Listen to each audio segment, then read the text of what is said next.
আমাদের রোগী কল্যাণ সমিতি অনেক দিনের, এবার নতুনভাবে নতুন কমিটি হয়েছে। আমি প্রথমেই নতুন কমিটির যারা সদস্য আছেন, ইনক্লুডিং এই কমিটির চেয়ারপারসন শ্রীমতী মীনা রানী সরকার, এমএলএ ত্রিপুরা বিধানসভা, ওনাকে স্বাগত জানাই। সাথে সাথে এই কমিটির ভাইস চেয়ারপারসন, যিনি আগেও আমাদের এই কমিটিতে ছিলেন এবং আমাদেরকে অনেক পরামর্শ দিয়েছেন, অনেক সাহায্য সহায়তা করেছেন, ডক্টর অশোক সিনহা স্যার, ওনাকে স্বাগত জানাই।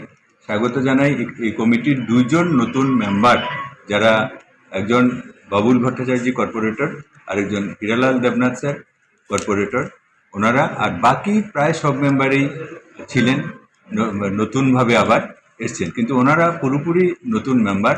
এই দুইজন প্লাস আমাদের যে মাননীয় চেয়ারপারসন মহোদয়, উনি সম্পূর্ণভাবে নতুন মেম্বার। আমি ওনাদেরকে স্বাগত জানাই।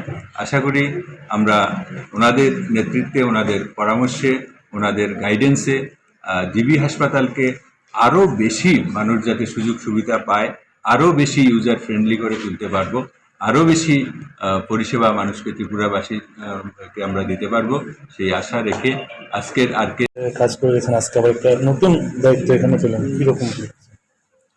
কিছু তো পরিবর্তন হবে, মিনারি যখন আছেন কিছু চেঞ্জ হবে, এবং রোগী কল্যাণ ব্যাপারটা প্রাইমারি, এটা আমরা করার চেষ্টা করব। এখন কী করবো বলতে রাজি না আমরা আলোচনা করবো সবার সঙ্গে, তারপরে বসে আলোচনা করে নেক্সট টাইম যখন হবে তখন আমরা বাইরে দেবো যে আমরা কী কী করতে চাই। আগে আলোচনা করি, আগে পরিস্থিতিটা বুঝি, তারপরে কী করতে হবে সেটা পরে বলি, কিন্তু রোগীদের যাতে ভালো হয় সেটাই আলটিমেটলি আমাদের উদ্দেশ্য। আমার পরিবর্তন হবে, কিছু চেঞ্জ করবো সিস্টেমে, কিন্তু কী করবো, প্রিন্সিপাল আছেন, সুপারিনটেন্ডেন্ট আছেন, তাদের সঙ্গে কথা বলে প্রবলেম কোনখানে সেটা বোঝার পরে আমরা ফার্স্ট কাজ যেটা, সেটা হলো প্রবলেমটা বোঝানো।